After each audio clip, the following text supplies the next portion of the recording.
Welcome now to Unit 2, and the first thing that we are going to do is prose.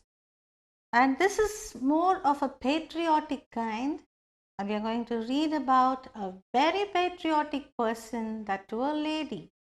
And before we go into this lesson, I'm going to ask you a few questions.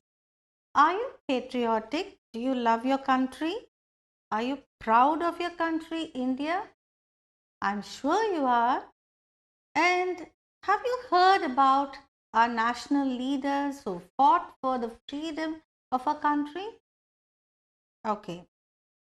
Can you name a few leaders? Well, okay, Nehru, Gandhi, Subhash Chandra Bose. Yes. Okay, come on. Now you name one favorite lady who had been a great leader. I'm sure you'll say Indira Gandhi.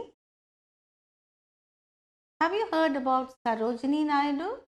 Here, I'm going to tell you something what she actually is.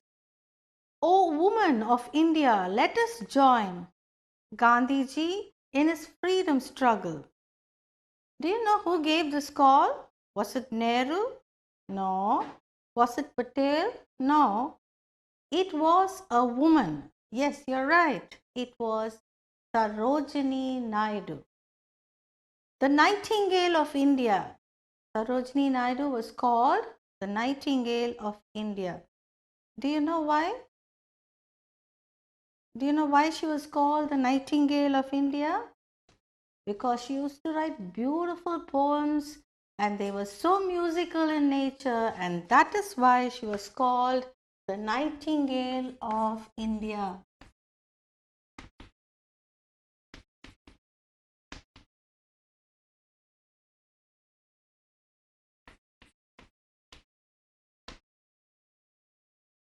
This is Unit 2, Prose.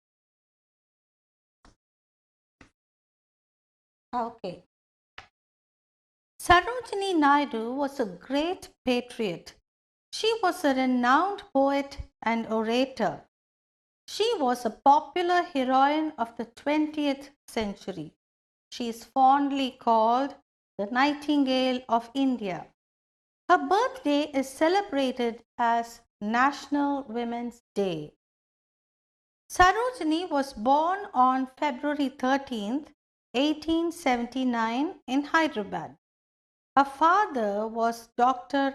Agoranath Chattopadhyaya, and he was a scientist. Her mother was Mrs. Bharada Sundari Devi, and she was a Bengali poet. Young Sarojini was a bright girl.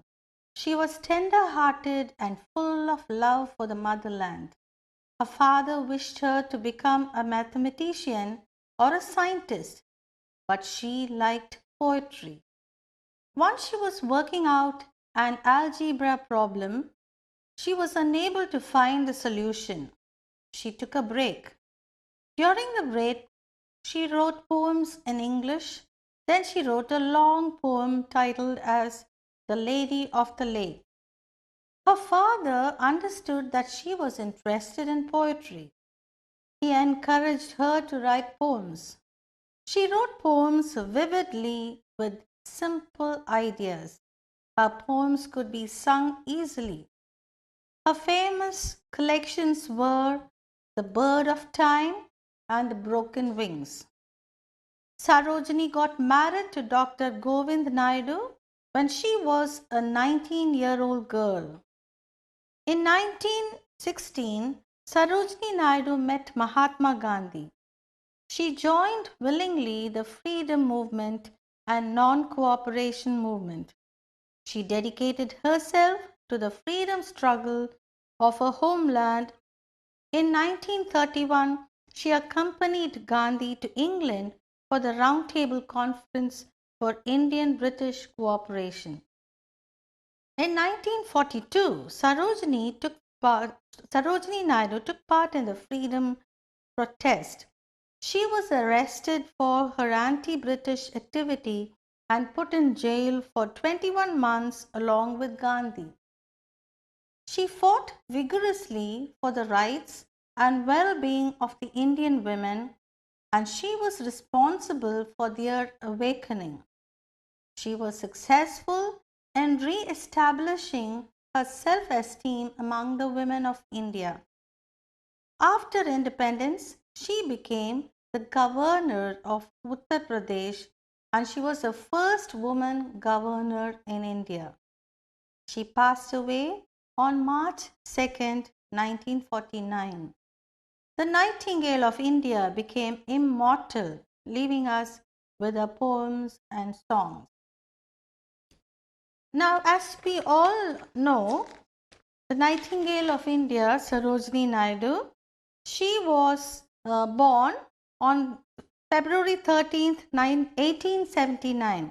Sarojini was born on February 13th, 1879. We already saw that her birthday is celebrated as the National Women's Day. So, when is this?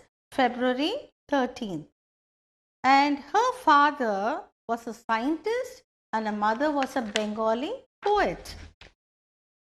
But young Sarojini Naidu was a very tender-hearted woman, and also she was a bright girl. She studied very well. Like all parents, her father wanted her to become a great scientist or a mathematician. But Sarojini Naidu had other ideas or other ambitions as well. What was she good at? She was very good at writing poems and songs. And then, when her father realized her interest and her inclination to this talent of writing poems, he also gave in and he let her do that. Later, when she was 19 years old, her father got her married to Dr. Govind Naidu, but her marriage did not deter her from doing anything what she wanted. She was not like women of those days, inclined only to the house and the household chores, but she was a bold and courageous woman, and she willingly joined the freedom movement and the non-cooperation movement.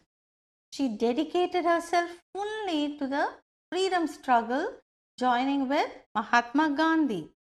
And Mahatma Gandhi had to go to England for the Round Table Conference, and she was one of the ladies who accompanied Gandhiji to the Round Table Conference. She took part in the freedom protest, and when you take part in the protests, what happens? You'll be put in jail. Yes, even Sarojini Naidu was put in jail. She was arrested by the British people of those days, and she was put in prison for doing all anti-British activities. For 21 months, she has stayed in the prison. But even then, she was not deterred. She did not give up. She fought vigorously for the rights and well-being of Indian women, because those days Indian women were put in a very low esteem. Okay, they were very submissive, and they did not have the courage to raise their voices against men, and that is why Sarojini Naidu fought for their awakening and also for their rights. She was successful in re-establishing the self-esteem among the women of India.